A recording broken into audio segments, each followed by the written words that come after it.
ever did that said, I'm gonna be like him. Yeah, you know I'm gonna be like him.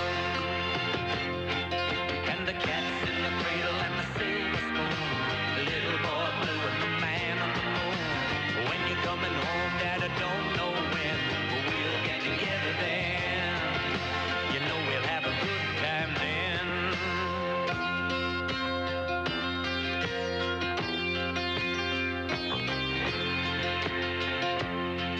Well, he came from college just the other day, so much like a man I just had to say, son, I'm proud of you.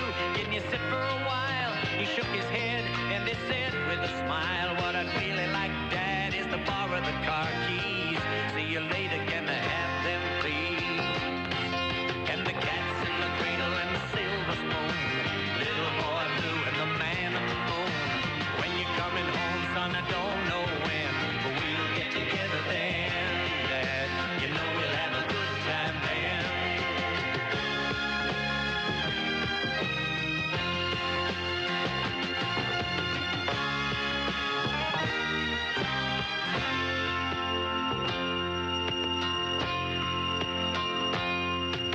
I've long since retired, my son's moved away. I called him up just the other day.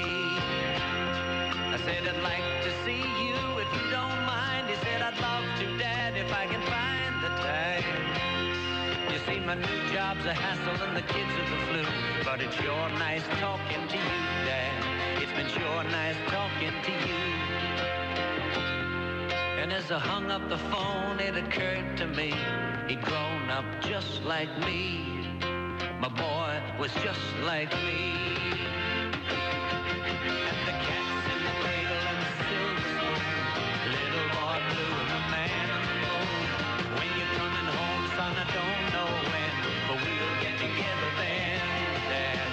We're gonna have a good time then.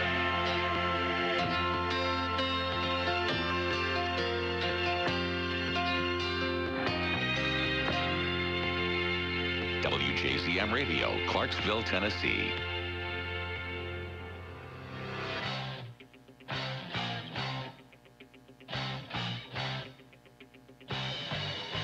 All right, sports fans, it's time to suit up and dive right into the Saturday Sports Splash presented by F&M Bank. Now here's your host, Justin Swallows. Good Saturday morning to you, sports fans, and welcome on into the Splash on a championship Saturday. That's right, plenty going on in the world of college football today. The ACC championship, Miami against Clemson. The SEC championship, Georgia against Auburn. The Big Ten championship, Ohio State against Wisconsin. The Big 12 championship, TCU against Oklahoma. If you are a college football fan, today is like Christmas morning. And you know what's really cool is all of those championship games have playoff implications. There will be plenty of reason to post up in your Barcalounger today and check out some college football. We're going to talk tons of college gridiron today on the show. But most of our conversation, and we try to, for the most part, play the hits. That's the old saying. You want to play the hits. You want to talk about the topics of interest. And in this part of the world, all of the interest swirling around the turmoil that has become the University of Tennessee football coaching search. We'll cover that from a couple of different angles today. Later on in the show, we'll get a national perspective on it as John Christ will join us from SaturdayDownSouth.com. We'll take a break in the middle of the show to talk a little Titans football because I think they're lost in all of this college football talk. The Titans are quietly 7-4, sitting atop the AFC South. We'll talk Titans football in the middle of the show today. Rhett Bryan will join us.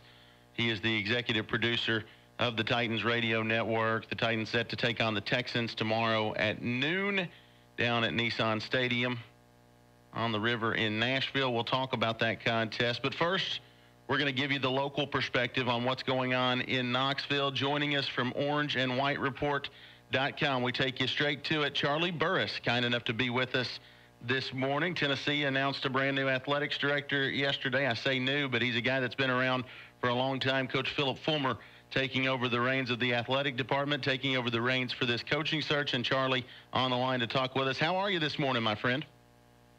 I'm doing very well. Thanks for having me on. Well, it's always great to have you. And you were, I think, actually at the press conference yesterday afternoon where Chancellor Beverly Davenport introduced Philip Fulmer as UT's acting AD. To what extent was the reaction there, Charlie? To what extent was it almost surreal? If I would have told you 5 years ago, heck, even this time last year, that Philip Fulmer would be running the Tennessee athletic department, how would you have responded? With total disbelief. I mean, I would have just laughed in your face, I think, because since Fulmer was let go in 2008, there's kind of been a divide there of sorts between the fans that thought that was the wrong move and the fans that, thought that it was the right thing to do, even though it obviously did not turn out well. But it was totally surreal. Surreal is the right word. Absolutely. For what happened yesterday. I mean, I woke up yesterday morning thinking Mike Leach might be the coach at Tennessee. And I was going to applaud John Currie for that. He had absolutely screwed it up royally to that point. But if he ended up landing Mike Leach, that's a good hire. That's a really good hire. And we were greeted. I do morning radio in Knoxville, 7 to 10 every morning, and around the 9 o'clock hour, we were greeted by the news that John Currie had been fired, just kind of out of nowhere. And complete disbelief, complete shock, and then everything shifted to, is Fulmer going to be the guy? And then all these national media guys were talking about how he may have undermined John Currie because he was mad about not getting the AD position. I don't believe that for a second, but just completely unreal and incredible. But it was real. Sat in that press conference yesterday. I watched him talk with Beverly Davenport, and I couldn't believe it. And it honestly, it puts more faith in this athletic administration than I have had in quite some time. And I think that's got to be really encouraging for Tennessee fans. At least on a local level, it creates that sense of faith. Nationally, folks are still laughing at the situation over at the University of Tennessee in terms of their football search. We're talking about it this morning with Charlie Burris, the creator of OrangeandWhiteReport.com. And Charlie, you alluded to it a little bit. Coach Fulmer, after Dave Hart's departure, he publicly campaigned for the AD job there. And now, you said it, there are several national reporters saying he may have sabotaged John Currie's attempts to hire coaches throughout the course of this week. What is the evidence they're using to come up with that? And what have you ever seen out of Coach Fulmer that would point towards him having such reckless ambition? Well, we do know from a baseline that Fulmer wasn't happy right at the very start of when Currie was hired, because, at least according to reports, I believe Jimmy Himes, here in Knoxville, longtime reporter here locally, reported that Fulmer at one point thought he had the job. Someone had called him and said, you're going to be the next AD, and then the rug got pulled out from under him, and he wasn't happy. He didn't show up at John Currie's announcement. I was there, and Phil Fulmer did not make an appearance. Then I think John Currie and the administration at Tennessee as a whole reached out with an olive branch to Fulmer and allowed him to be a special assistant to the president of the university. There was really, I think, to make nice because he was not happy about Currie. And so there was some tension there, even though they made that nice gesture towards Fulmer. Otherwise, I don't know that I've seen any evidence of Fulmer undermining this search. If he did it, I would understand, but he's never come off as that vindictive of a person. A lot of people look back at what happened with Johnny Majors in '92, and the older fans, there are still fans around Knoxville that don't like Philip Fulmer. The man won a national championship, won 2 SEC titles, and they still hold that against him because they thought that he essentially made a really vindictive move towards Johnny Majors and took over the head coaching position when Johnny Majors was down. But you can look past that. That's about the only evidence that I have that Fulmer would do something like that. And my gosh, that's been 20-some odd years ago. And so I don't think that he did anything like that. I think John Currie just hung himself more than anything. But if, like I said, if Fulmer did do something like that, I would understand he has a reason to be angry, and that would be an unbelievable story, obviously, for guys like national media. But to me, I don't see it. He's always I would put it this way. Everything that I know about Philip Fulmer, he would never do anything to intentionally hurt the University of Tennessee. And to undermine John Curry, he would have to do something like that. Well, we all hope not. I don't think there's any doubt. And, Charlie, I want you to elaborate a little bit. You said John Curry hung himself. How much of this UT football coaching search disaster should we directly blame on John Curry? Beverly Davenport said yesterday that he had full authority to hire a coach, but we heard reports all week claiming otherwise. To what extent, in your opinion, was Curry really able to operate autonomously? That's the million-dollar question right now when you're analyzing a situation, I think, because there has been so much meddling at the top of this athletic department, specifically from boosters, and specifically from one booster who I don't know who your sponsors are, so fill in the blank there. If you follow Tennessee sports, you know what I'm talking about. We don't have any gas station sponsors, so you can go okay. right ahead. Well, Jimmy Haslam, who right now is the CEO of a company that is being investigated thoroughly for committing fraud against its customers, is this guy who has just sort of had this chokehold on the athletic department, him and his family, but specifically Jimmy Haslam. He's also the owner of the Cleveland Browns, who are failing royally and have been for years under his ownership, and I don't think that that's a coincidence. In my opinion, and this is purely my opinion, but I think there is evidence to back this up, he's a complete poison, and he needs to be excommunicated from Tennessee. I think that he is a huge problem, and the report, and again, this is not confirmed, but something that I've heard floated around, and if this is true, to me, John Curry was really just a patsy, if this is true. And again, I can't confirm that it is. But with the Schiano hire, the reports that I've heard were that Curry basically got overpowered by Haslam. Haslam said, Schiano's the guy, we're going to do Schiano, and this is what we're going to do, and don't, this is the move, and kind of forced Curry into it, and that's the move they made, and the fans revolted, and obviously all these things happened, and now, ideally, there has been a shift in the powers. From everything I know about Fulmer, he's not a big fan of Jimmy Haslam because Jimmy Haslam was instrumental in getting him fired in 2008. And so I doubt they're on the same page. So it's going to be really interesting to see because, like I said, the influence that someone like a giant booster like Haslam has had and the tons of problems that Tennessee has had, hopefully Tennessee wakes up with Phil Fulmer at the helm, says, all right, we're going to do things differently. This is a change. This is fresh. We have a guy in here now who truly cares about Tennessee. Tennessee's in his blood. All he cares about around here is Tennessee and its success. He doesn't have all these other kind of intentions that everyone else that has any kind of influence has been vying for. He just wants Tennessee to succeed, and hopefully that's what happens. But there's so many cooks in the kitchen with this thing because Haslam's not the only big booster. Make no mistake. He's just the one that's had the most influence.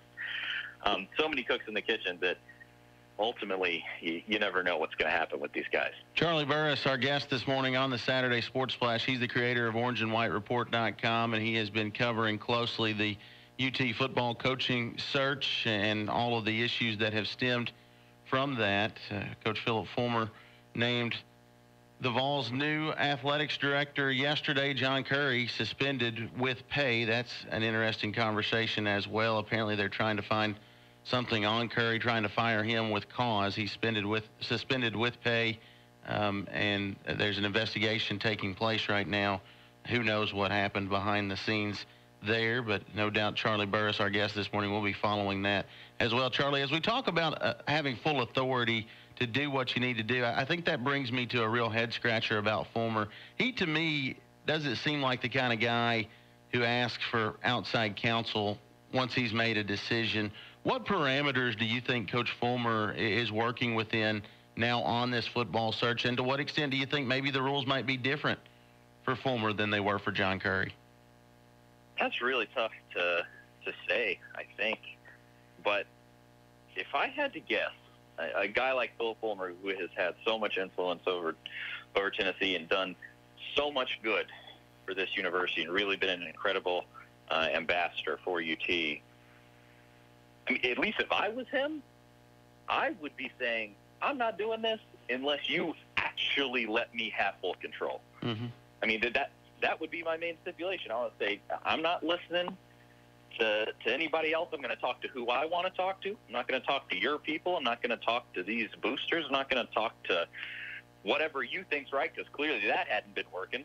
And I would have said, I want full control, and then go from there. I do not know that has happened, but Fulmer's an assertive guy. He didn't get to where he is by being passive. So I hope that that's what's happened. But the press conference yesterday, we were hoping to get some of that out of Fulmer and Beverly Davenport, and they pretty much, and specifically Beverly Davenport, just stonewalled everything. They wouldn't give any kind of details as to what they were looking for. I believe at one point Beverly Davenport literally said, we're not going to talk about the process or the coaching search. And all of us there were kind of like, well, that's all we want to talk about. So I don't know why you're here.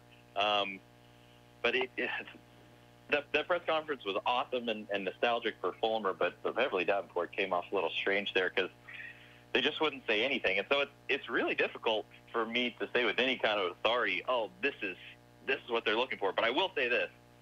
There's been a giant push by former players, and obviously I do morning radio with a prominent former player, Jason Swain, and also Fred White, who played on the 1998 National Championship team. And they both told me there's a big push from former players specifically to get somebody in there who's a Tennessee guy and understands the kids. And to a lot of the former players, if not all of them that I've heard, that's T. Martin at USC. And I know for sure they endorse him. I don't know if the athletic department does, but obviously T. Martin played under Phil Fulmer, and they have a relationship. And a lot of these former players have a direct line to Phil Fulmer because they played for him and whatnot.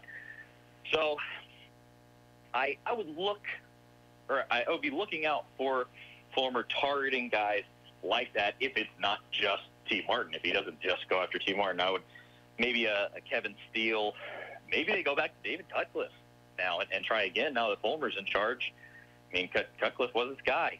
So it's going to be very interesting to see exactly where they go with this.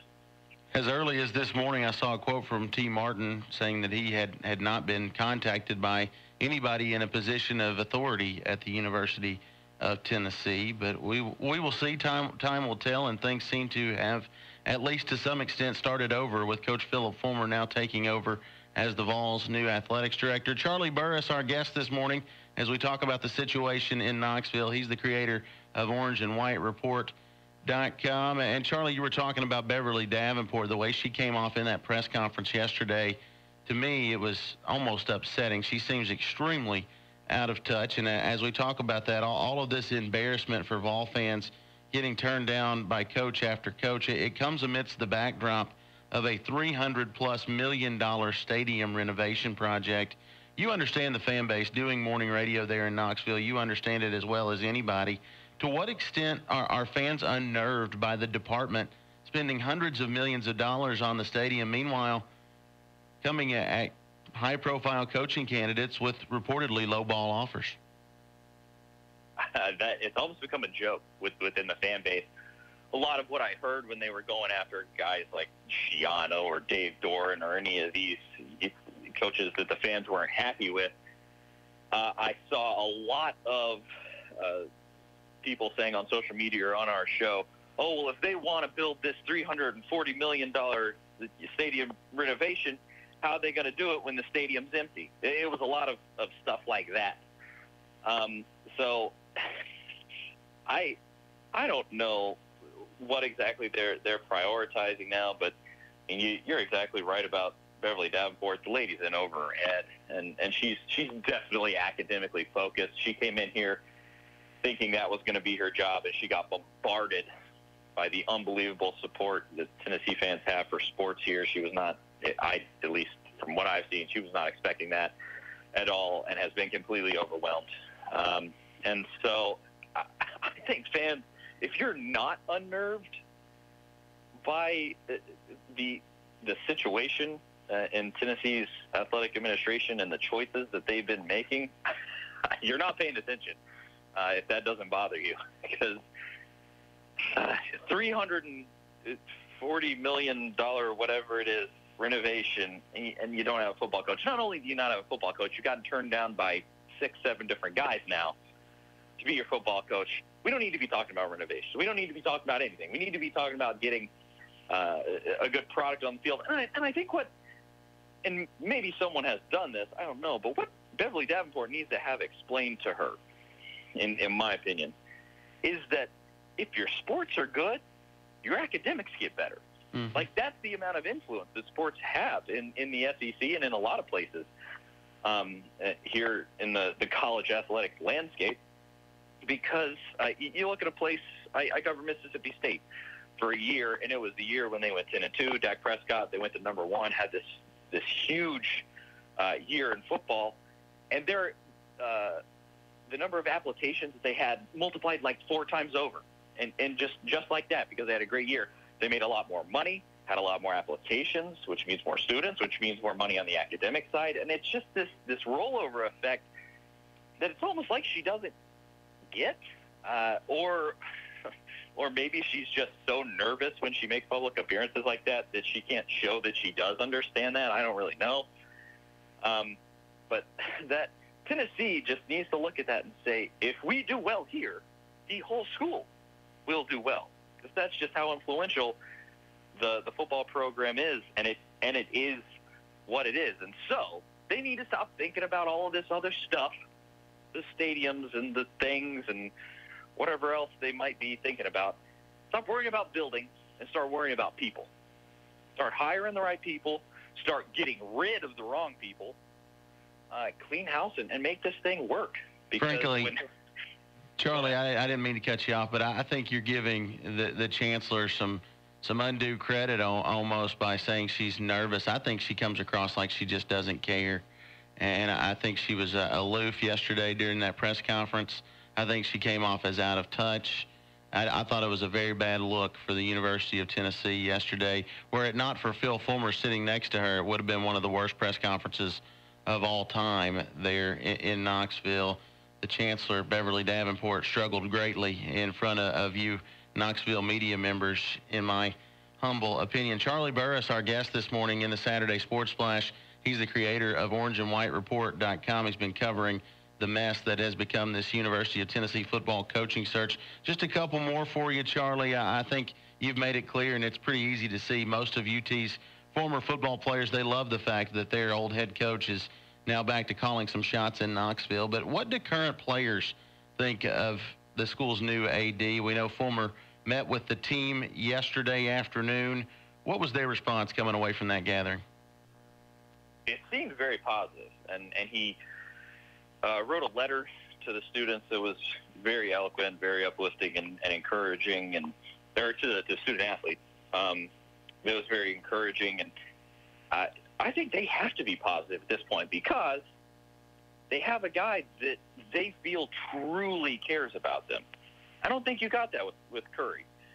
At least to me, the way Sean Curry always came off was like a PR guy. He was always, whatever he said to you, and meaning the media in my case, was just to make himself look good publicly.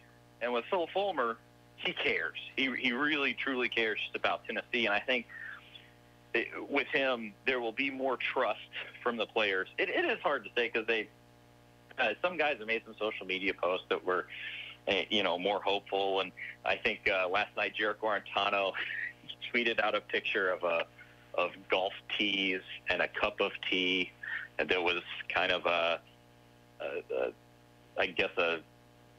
don't know what you would call that, a sign for T. Martin. There were things like that. where I think the mood has been uplifted some from the black cloud that was kind of hanging over everything. But I don't think you're going to know truly how they feel until this coach gets hired. It's great that Philip Fulmer's involved. But man, just get this hire done and get this school somebody who they need, who can turn things around and make this football program great again. And then I think everybody, players, fans, administrators, everyone's going to be happier. Make Tennessee football great again. That sounds like something that might catch on. Charlie Burris, our guest this morning here in the Saturday Sports Splash, the creator of OrangeandWhiteReport.com. And Charlie, I've asked you about fan opinion. I've asked you about the opinion of former players, the opinion of current players. And as we finish up here, I want to ask about your honest opinion on Coach Philip Fulmer being the Vols' new AD. The Vols have a low negative national opinion right now. I think a lot of folks don't think much of them. They seem to have, I don't know how, but seemingly have limited financial resources when it comes to getting coaches hired. And Coach Fulmer is limited on experience when it comes to being an athletics director. How confident are you that, number one, Fulmer will be able to hire a coach that can win consistently in Knoxville, and number two, that the fans are going to immediately embrace whoever he hires? Well, for everything that you sort of said there, I'm not totally sure how confident I am in Coach Fulmer as an AD. You said he doesn't have experience. You're exactly right. But the man knows football. He knows football very well. He knows how to win at the game of football at the highest level possible. And so, as of right now, until I'm proven otherwise, I think he's going to do a great job. Obviously, strictly from a leadership standpoint, he has more respect and more reverence from fans and athletes than John Currie could ever hope for. And he didn't, I was going to say he didn't have to do anything, but he already did everything to earn that. You know, he's a legend around Tennessee. He's a Hall of Fame football coach. He's earned that respect and that reverence. And so from that right there, I think that's going to be a big improvement over Currie. But, yeah, I believe I saw the report. He has a 2-year contract with Tennessee. And when this football hire is over, and I think he'll do a fine job with this football hire, but when this football hire is over, what I'll really be interested to see is his care for all the other sports around Tennessee. I think that will be the learning curve for Philip Fulmer, because as much as probably the fans don't want to think about it, an athletic department is an athletic department. It's not a football department.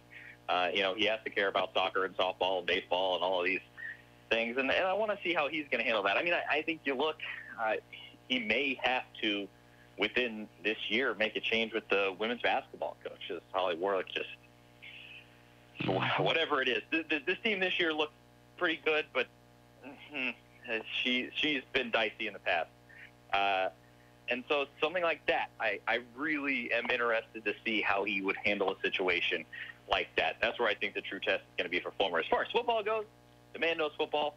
The man knows the University of Tennessee. He loves the University of Tennessee. And as of right now, I have full confidence in his decision-making. Well, you've made me feel better about it, Charlie. I appreciate the time you spent with us this morning, and I greatly appreciate the coverage that you've provided on everything going on there. We'll keep following you, buddy. You do an excellent job. Thanks for being with us. Absolutely. Thanks so much for having me on. Charlie Burris, the creator of OrangeandWhiteReport.com, our opening guest this morning on the Saturday Sports Splash as we cover what some are calling a debacle in Knoxville as they try and find a new head football coach. It's now been right at 3 weeks since the Vols fired Coach Butch Jones. They are still coachless. Meanwhile, other programs keep scooping up coaches left and right. It seems like Tennessee's the only school that has such trouble filling a head coaching vacancy. We'll talk more about it later on in the show. We're going to finish up today with a national perspective on what's happened in Knoxville. John Christ will join us from SaturdayDownSouth.com. But we'll take a break in the middle of the show to talk Titans, the men in two-tone blue that play on Sundays, folks. They are quietly, somehow, people aren't paying that much attention to them with everything that's going on throughout our state, but the Titans are quietly leading the AFC South with a 7-4 record. They've got 5 winnable games down the season's home stretch, and we will talk about the Titans next with Rhett Bryan, the executive producer of the team's radio network, That's coming up here on the Saturday Sports Splash. Ever lost or misplaced your debit card? Now, before that happens, download the Card Valet mobile app. With it, you can turn your F&M debit card on and off, establish when, where, and how it is used, and much more. And best of all, it's free from F&M Bank. Member FDIC. Jackson's Body Shop, downtown. Jackson's Body Shop, downtown. It's your car, it's your voice. Jackson's Body Shop, the best choice. Dents, dings, major body repair. A free loaner car, 'cause we really care. Jackson's Body Shop, downtown. Jackson's Body Shop, downtown. Call 647-6989 for Jackson's. Looking to catch the big game with a group of friends? Do it O'Neill style. Want to see a great live band rock the stage? Do it O'Neill style. Hungry for a great meal or just thirsty for an icy cold draft beer? Get them O'Neill style at O'Neill's Bar and Grill, a genuinely great American sports bar. They've got wall-to-wall TVs, huge selections behind the bar, and a menu that obliterates the average pub fare. Clarksville's best times take place at O'Neill's Bar and Grill, located at 1979 Madison Street in Midtown. There's finally a stress-free, no-risk way to buy a new mattress thanks to Beds Express. With their Triple Z guarantee, there's literally no way you can go wrong. Don't waste another night tossing and turning on your old, worn-out bed. Dive into affordable comfort at Beds Express in Clarksville at 1767 Wilma Rudolph Boulevard, Bellevue at 7643 Highway 70 South, and in Murfreesboro at 2222 Medical Center Parkway. Beds Express, Middle Tennessee's better sleep solution. When's the last time you ate somewhere that uses real ingredients and makes everything from scratch? If it's been too long, you should head over to the Lunchbox at 2124 Woodlawn Road. They're serving daily barbecue plates featuring everything from smoked chicken to baby back ribs. The Lunchbox menu also features the best hamburgers and all-beef hot dogs around, served on freshly baked homemade buns. Save room for dessert because they've got hand-dipped ice cream and milkshakes too at the Lunchbox, just off from Highway 79 at 2124 Woodlawn Road. WJZM Radio, Clarksville, Tennessee. I tell you what, sports fans, with everything going on throughout our state, I know college basketball is getting in full swing. The Governors and Lady Govs will be playing over at the Dunn Center today. Girls basketball action, ladies basketball action will start at 1 as the Lady Govs take on Evansville, and the Governors will play Alabama A&M in the second contest over at the Dunn today. There is college hoop going on around the country. The University of Tennessee basketball will be on the road tomorrow afternoon against Georgia Tech. Everything, speaking of the University of Tennessee, swirling around that UT football coaching search, and we'll talk more about that in our last segment today as John Christ will join us from Saturday Down South. But I want to warn you folks, with everything going on, you need to make sure you're not sweeping our professional football franchise under the rug. The Titans are playing some great football right now. They are 7-4. They're sitting atop the AFC South, and you need to make sure you're tuned in on Sunday afternoons following the men in two-tone blue. And joining us now to talk about the Titans, Rhett Bryan, the executive producer of the team's radio network. Rhett, how are you this morning? Justin, I'm doing good. How about yourself? Doing great. It's great to be with you. And I choose sometimes, Rhett, to kind of put a positive spin on things. I think it's been pretty easy to do that this season with the Titans. They've yet to really put all phases of the game together this year, but somehow the Titans are 7-4, like I said, sitting atop the AFC South. What's been the key, you think, to overcoming really a ton of mistakes this year for the Titans? They've been able to get wins, Rhett, despite some sometimes lackluster performance. Why do you think that is? Well, I think you're hitting the nail on the head there, Justin. It's about making opportunities and making plays when they need to.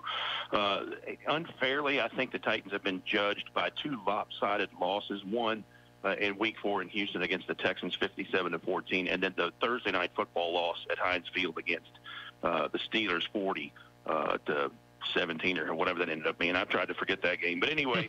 I think they've been unfairly judged by both of those losses. And, the turnover ratio is the thing I think is impressive.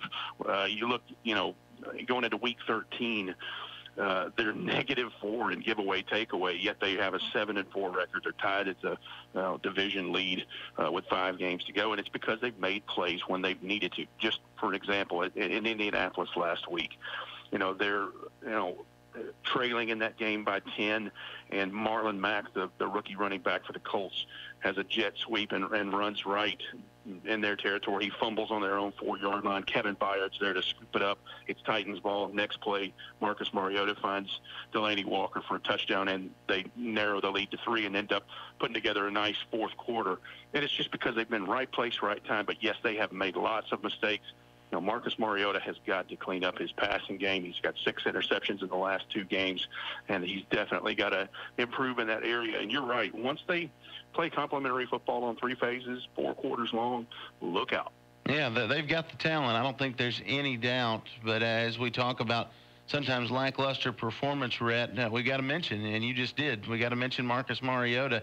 He's having arguably his worst NFL season ever. He's thrown, you said it, 6 interceptions in the last 2 ball games. And even when he does good things, he scares us all to death, just like that deep pass you mentioned to Delaney Walker last week against the Colts. It came over 3 defenders. As we watch Marcus continually throw the ball into double, sometimes even triple coverage, when is it fair, Rhett, you think, for us as fans to start questioning a little bit his decision-making ability? Oh, I think folks already are questioning his decision-making ability, and he'd be the first person to tell you that he is not comfortable with where he is in the passing scheme this year. He certainly had his moments, and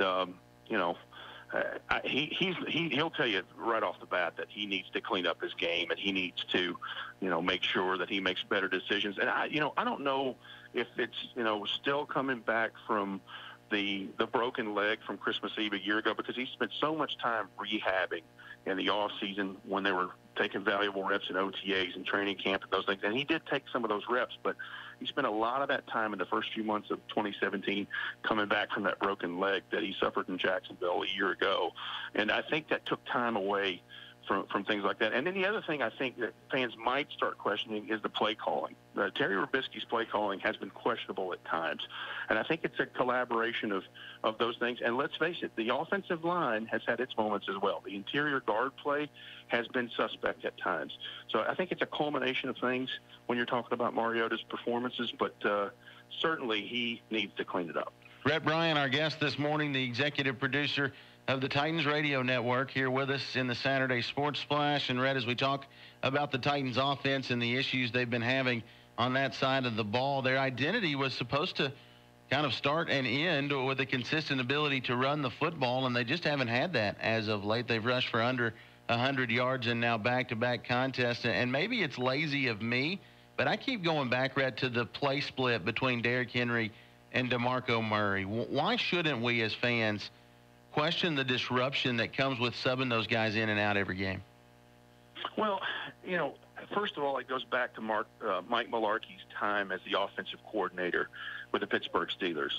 He tried his best years ago when he had Amos Zaraway and a couple of the other backs back then to try to split up carries between those backs. And he said keeping a pitch count on 2 or 3 different guys, he said the next thing you know, you look at the scoreboard and you're down and you get beat by that. Mm-hmm. So he said from day one, DeMarco Murray has the job. It's his to lose. And certainly you saw a mix of that in those last couple of drives in Indy last Sunday, because Derrick Henry was the bell cow there. He has 72 yards in the fourth quarter. And look, there's a lot of talk about should it be time for Derrick Henry to be the starting running back of the team. And I'll answer it by saying this. That go-ahead drive that they had to get up 20-16, if you look at it, Derrick Henry did all the heavy lifting getting down there, but look at who drove it in. It was DeMarco Murray. He was the guy that had the ball to drive it in the end zone for the go-ahead score, and he's the guy until they say otherwise. And his numbers will show you 1.8 yards per carry in the last few games.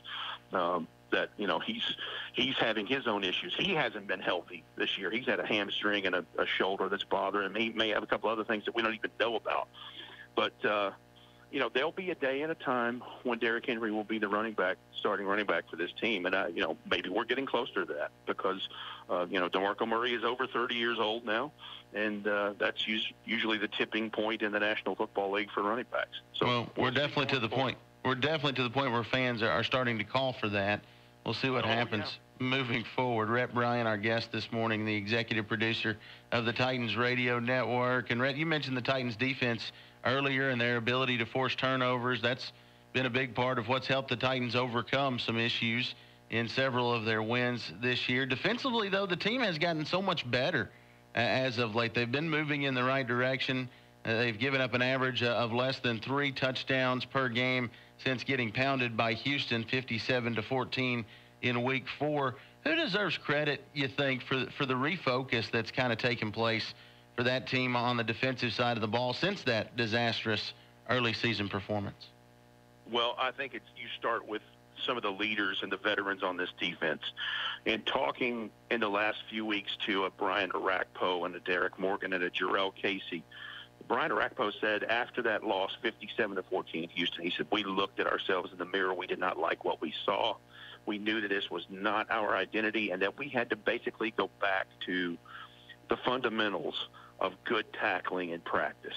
And even Coach Malarkey talked about that in one of his pressers this week, that, you know, where things get lost is a lot of times defenders will want to go make the hit, and it's not about the hit. It's about the wrapping of arms around the player that you're trying to defend and bringing him to the ground. Don't worry so much about the pop, but take care of the hit in terms of wrapping him up with a good tackle and bringing him to the ground. And I think that's where it started. But he said, you know, ever since that Houston game, they definitely have had a refocus.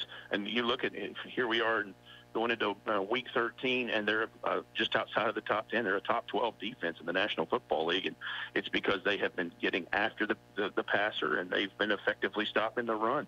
8 quarterback sacks a week ago against Jacoby Brissett, and then a 7-game stretch where they've allowed the opposing team or the opposing team's lead rusher less than 100 yards per game. And, they're keeping the Titans' offense in games. And like you said a little while ago, if all 3 phases can click, this team will be dangerous. And you know what? This is the time of year. If you get hot now, it can carry you into the playoffs. What about the situation at wide receiver, Rhett? Not to jump around too much, but last week, veteran wideout Harry Douglas got back into the fold due to Rashard Matthews being out with an injury. I thought Douglas did pretty well for a guy who hadn't played in a while. What's your best guess on when Matthews will be back on the field? And what's your opinion on what the Titans should do with Douglas when that happens? Well, and I think that's just going to be a bridge that they're going to have to cross, and I don't think it's going to be this week. And I agree with you. I think Harry Douglas had a nice showing, considering he was not in football shape. He was in good athletic shape, but, you know, it takes a while to get those hits and the pounding and the physicality part of it back to a certain level.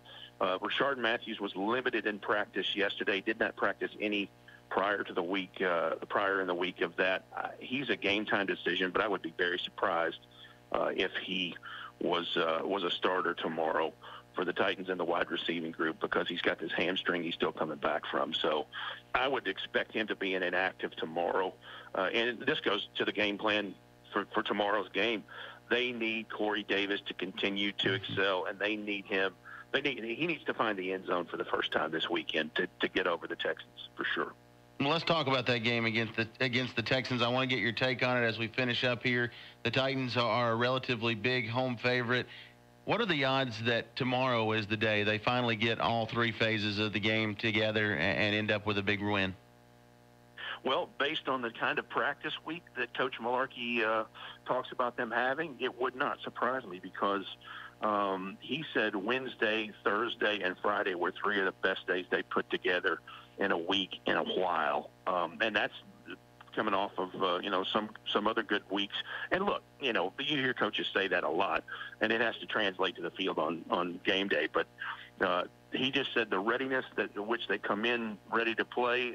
And I think a lot of it has to do with the team is playing meaningful football as we head into this final quarter of the season. If you're in the mix and they're not in the hunt, they are in the driver's seat right now. I think that has a lot to do with the mentality, and I think they just have this killer mentality of, if it's my ball, I'm going to go get my ball. If it's my touchdown, I'm going to go score it. And, if you can get Mariota's things cleaned up, I think that will go a long way. As far as the defense goes, one of the things you'll notice if you saw any of the film from last week's game over the Colts is that secondary had those receivers locked up long enough in coverage where Jacoby Brissett held onto the ball just a split second longer than he should, and here comes Daquan Jones, here comes Derek Morgan, here comes Brian Arakpo. And I think that's the formula against Tom Savage tomorrow, is that you can have a good battle against DeAndre Hopkins, and it's out now that Will Fuller, the other receiver from Notre Dame, will not play in this game. It's his third game he's missed with a rib injury. So you really have him and Braxton Miller to contend with. And they've got Jan Brown to look over C.J. Fedorowicz at tight end.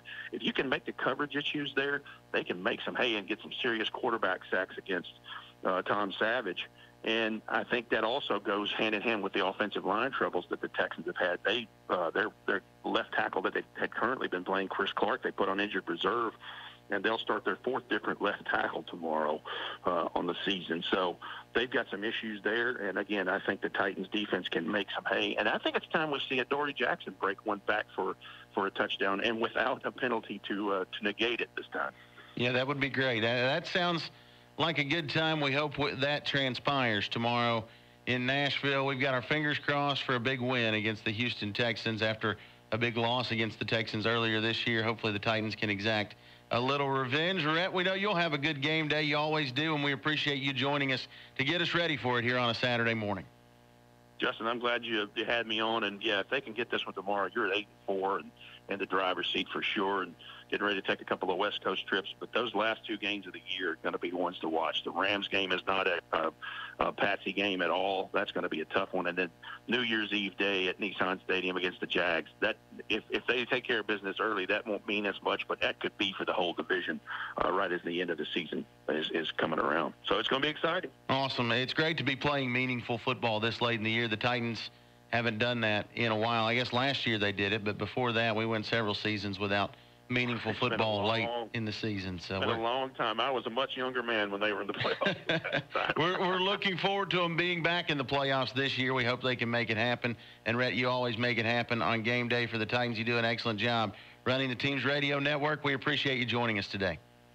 Thank you, Justin. Have a good day. Rhett Bryan is the executive producer of the Titans Radio Network and a good friend of the Saturday Sports Splash. We appreciate him joining us. Time now for us to roll in to our final segment. It should be a fun one. This is one of those national media types that has called out volunteer fans, University of Tennessee fans, for the way they've reacted throughout this UT football coaching search. John Christ joins us next from SaturdayDownSouth.com here on the Saturday Sports Splash. Ever lost or misplaced your debit card? Now, before that happens, download the Card Valet mobile app. With it, you can turn your F&M debit card on and off, establish when, where, and how it is used, and much more. And best of all, it's free from F&M Bank. Member FDIC. Cooking for large groups is exhausting, and it saps the fun out of hosting parties and events. Let your friends at the Lunchbox do the cooking next time with carry-out catering for small family gatherings up to large company outings. Whether you want barbecue and sides, hot dogs and chips, or homemade chili, the Lunchbox has the food for your next party covered. Call them today at 931-802-8227. Or better yet, go sample their extensive menu at 2124 Woodlawn Road. Fresh ingredients become delicious homemade meals at the Lunchbox, Clarksville's new favorite eatery. Jackson's Body Shop downtown. Jackson's Body Shop downtown. It's your car, it's your voice. Jackson's Body Shop, the best choice. Dents, dings, major body repair.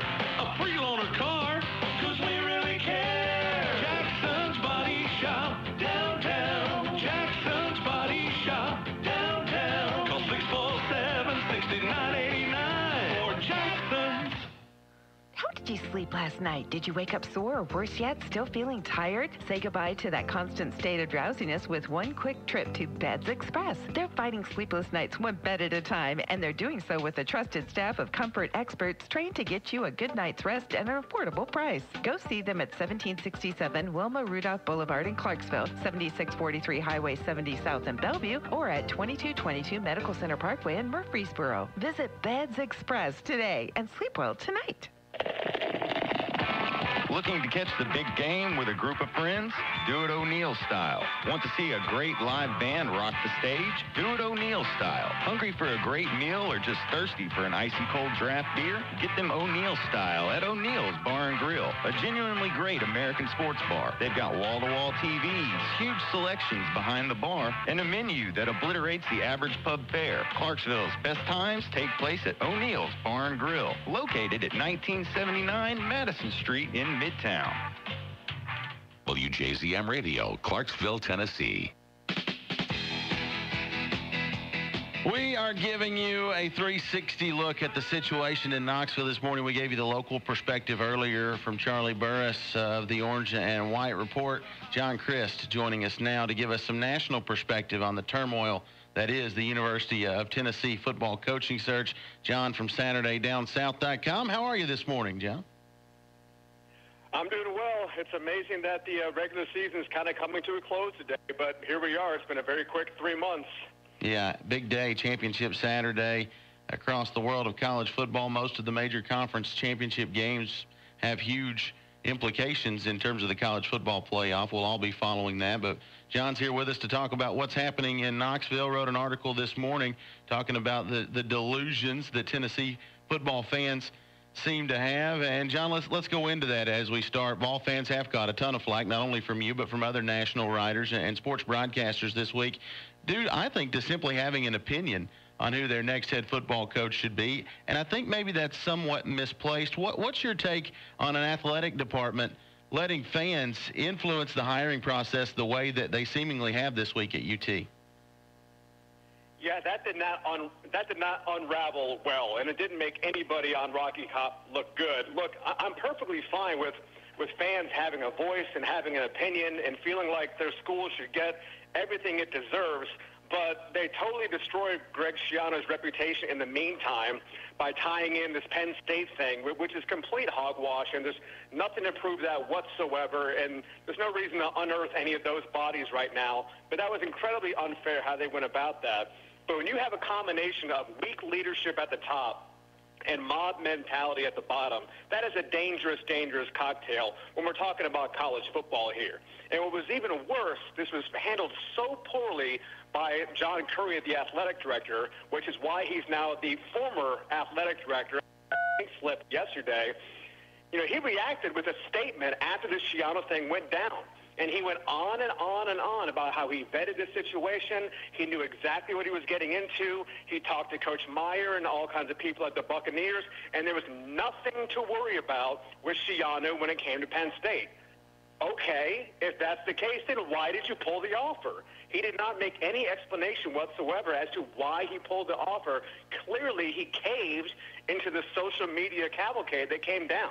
I think that sets a very, very bad precedent. I don't blame Tennessee fans for wanting everything for their program, but the way they went about it was borderline lunacy.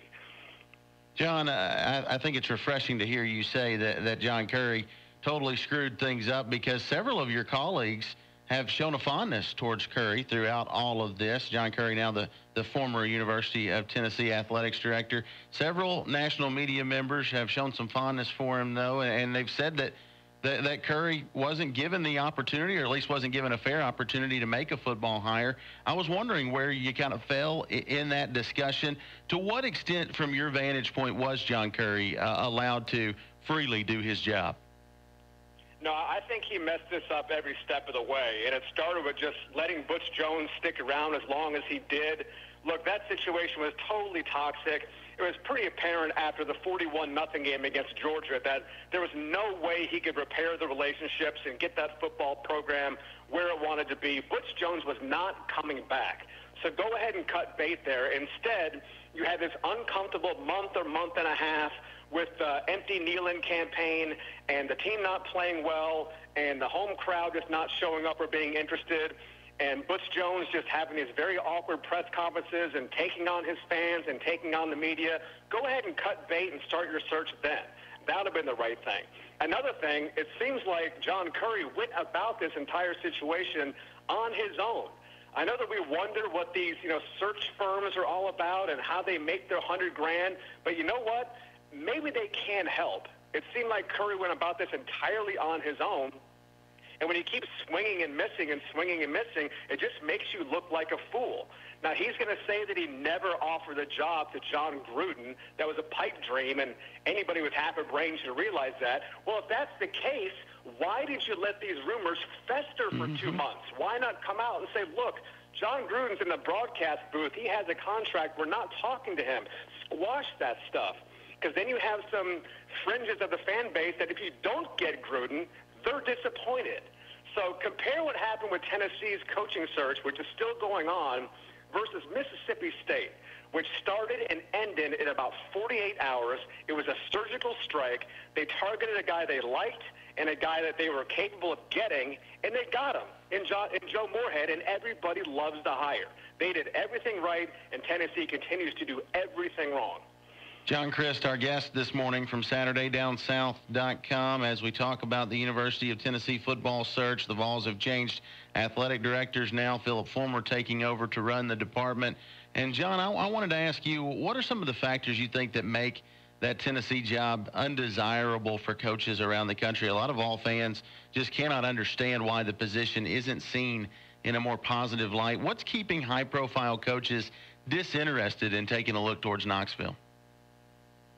Look, I know that all the GBO types and BFL types are going to talk about this is the 8th winningest program in the history of college football and how big the stadium is and how many championships they have going back 100 years. But these millennial kids these days, they have proven to us that they just do not care about these things. And if you were a winner in the 80s and the 90s, A, they don't care, and B, they certainly don't remember. It's just not important to them. But if you talk about from a coach's perspective, just how attractive is Tennessee right now? We know the Volunteer State is not great when it comes to recruiting. It's average at best. You have to reach to other pockets of the country to land some kids, which is difficult to do. When you're a new coach taking over a job, the ability to do some farming in your backyard is very, very helpful. Look at where Georgia is right now. It's only year 2 for Kirby Smart, but he has got everything going in the right direction. Not to mention Florida just made a fantastic hire with Dan Mullen. There's every reason to believe the Gators are going to turn around very, very quickly and be a competitor in the East again. Not to mention the fact that Tennessee has this crossover game with Alabama. And absolutely, there are people, when they're weighing the pros and cons of this job, do they want to start every single season 0-1? Because you have to play the Crimson Tide home or away, and you haven't beaten them in 11 years. That is a problem. So I know the East is a little watered down compared to the West, but A, Georgia is back. B, Florida is probably on its way back. C, that crossover rivalry with Alabama is just a killer right now. I don't care how much pride you have the third Saturday in October. John Christ, our guest from SaturdayDownSouth.com this morning on the Saturday Sports Splash. John, what does appointing Philip Fulmer do for this job in terms of national perception? Some local media members have spent some time in the last 24 hours talking about how the pool of candidates is going to open up now that Fulmer's in charge. But how do most high-profile coaches around the country, how do they feel about working for the most famous person to ever do their job at that particular school? You know, I can understand having some hesitation. And there's been programs in the past where this has been a little bit of an issue. You can point to Barry Alvarez at Wisconsin. You can point to Tom Osborne at Nebraska. Sometimes that can be a little screwy when you have that kind of figure looming over a program. Even Steve Spurrier in Florida right now. Now, he's not the athletic director. His job is basically a glorified mascot. But I guarantee you his presence alone made it uncomfortable for Jim McElwain, especially when his offense is firing blanks. So I think this is a nice PR move. We know that he is a Vol for life through and through. He loves his alma mater, but I still think there's a little bit of bitterness with Philip Fulmer and how he went out 10 years ago. And when you hear these stories about him maybe sabotaging John Curry the last couple of weeks to make sure this coaching search ended up being a bust, yeah, I would be a little hesitant about going to work for the guy. So is he going to be there long term? Is he just going to be there for a year or two and then another guy comes in? We know that when an athletic director is hired, he likes to get his own football coach. So that's another thing potentially making this a tougher job to fill. John, where do you fall on the idea that Philip Fulmer did try to sabotage John Curry to get that AD job. A lot of your colleagues are reporting that. I haven't seen anything of that sort from you. Have you heard any credible sources say anything about Fulmer trying to talk them out of taking the job or doing anything to hurt the University of Tennessee? I have nothing definitive. There are people a lot closer tied to the program than I am, so I really don't want to make that proclamation one way or another. But you know what? If you hear it once, it's just sort of a phantom thing. If you hear it twice, maybe it's coincidence. When you start hearing it from 3 or 4 or 5 different places, chances are there's a little fire by that smoke. Amidst all the negativity in Knoxville this week, there's a report out saying that Butch Jones was rejected when he asked to hire an offensive consultant back in the summer, and that he was given a salary cap for what he could spend on a new offensive coordinator. How fair is it, John, to call Tennessee's overall administration almost out of touch when they're set to spend over $300 million on a stadium renovation, but rejecting their head football coach when he asked for some much-needed resources? Look, you're talking to a guy who's a Florida State graduate, and I'm currently dealing with what's going on with my Seminoles and Coach Fisher spurning his job, which seemed like a dream job, to go to Texas A&M. And a lot of that is the financial component. This is entirely a financially related decision.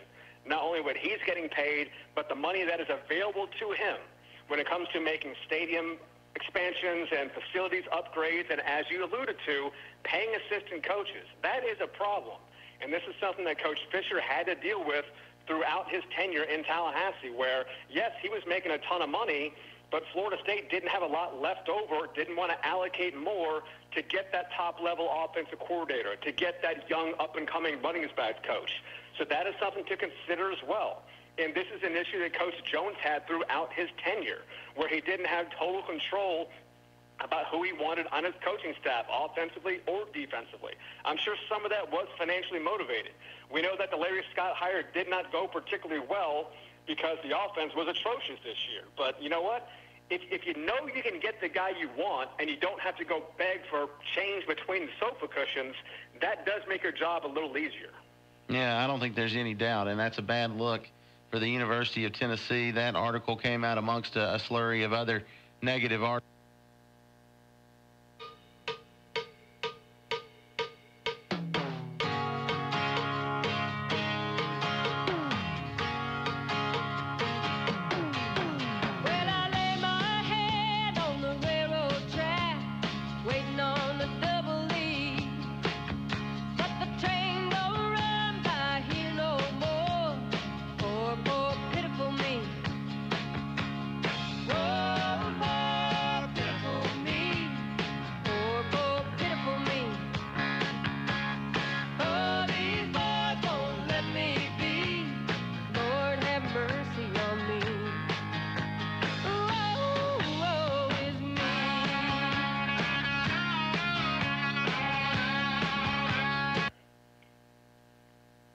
John, are you still there? I'm still here. Sorry about that. I think we got our automation kicked in. The folks from Knoxville heard us talking about all the negativity swirling around the program. But you mentioned that Florida State opening, and we'll end there. I just wanted to ask, how much tougher does that make life for Tennessee in their search for a new head football coach? And to what extent would UT fans be justified in expecting their search to be wrapped up before the one taking place down in Tallahassee? Yeah, I think that was absolutely a component here. And this goes back to sort of my original thought the last week or two that Tennessee is just a little bit of a delusional fan base. And I have a lot of readers who've been upset with me saying that, you know, it's a beautiful part of the country and look at all this history and look at our stadium and the passion of our fan base. This is a top 10 job in America. It's not a top 10 job in America. If it was, Dan Mullen wouldn't have sat on the offer for 48 hours begging for a phone call from Gainesville. And then he got the phone call, and guess what? He didn't have to wait for any more phone calls. He went to Florida. He literally had the choice between Tennessee and Florida, and he chose Florida. And I think there's a lot of potential hires out there that were wondering what's going to happen with Jimbo Fisher and wait for that domino to fall. Now it has fallen. That is a monster opening. It is probably a top 10 job in America. And if you have a gun to your head, where do you want to coach? Where can you win a national championship sooner, Tennessee or Florida State? 99 coaches out of 100 are going to say Florida State. So now that that ship is open, I think there's going to be some movement there, and that does hurt the Vols in terms of who they can get. I don't know how much crossover there is in terms of potential candidates, but absolutely that was a factor and maybe a reason why, say, Scott Frost, for example, wouldn't return the calls. It'll be interesting to see what happens. We know you'll do a great job covering it. We appreciate what you do at SaturdayDownSouth.com, and we appreciate you being with us this morning. Thank you very much. John Chris, kind enough to be with us from SaturdayDownSouth.com. A lot of question marks swirling around the University of Tennessee football program. It's pretty funny when that automation kicked in there.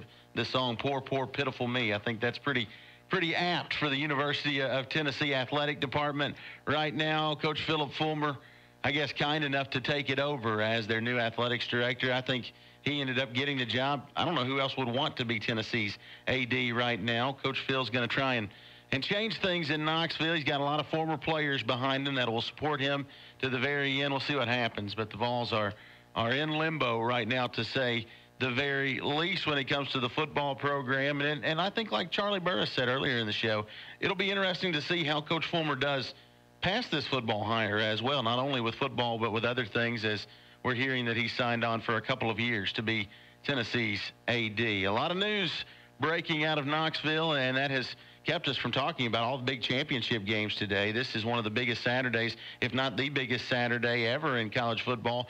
All kinds of championship games being played around the country, and most of them with playoff implications. Georgia against Auburn in the SEC title game, Clemson against Miami in the ACC title game, Ohio State against Wisconsin in the Big Ten title game, and then TCU against Oklahoma in the Big 12 championship game as well. All of those games with playoff implications. I don't know about you, but I will be watching. I'll take a break from watching, though, to head over to the Winfield Dunn Center today to watch the Austin Peay Governors. The Lady Govs tip off at 1 o'clock against Evansville, and then the men will play at 3:30 against Alabama A&M. We hope you'll join us over at the Peay. We didn't, for the first time really all fall, we didn't talk anything Austin Peay on today's show. There's just so much going on in Knoxville with this UT football search. I felt like we needed to, as I said at the top of the show, kind of play the hits. We appreciate you joining us. Appreciate, as always, you kicking off your weekend with our show, kicking off your sports weekend with a splash. We're glad you've done it yet again. We couldn't do it were it not for all of our fine sponsors. We couldn't do it also if it weren't for our executive producer, John Michaels. A huge thanks to him. And we'll do it again next Saturday at 10 o'clock. Until then, I'm Justin Swallows saying so long, everybody.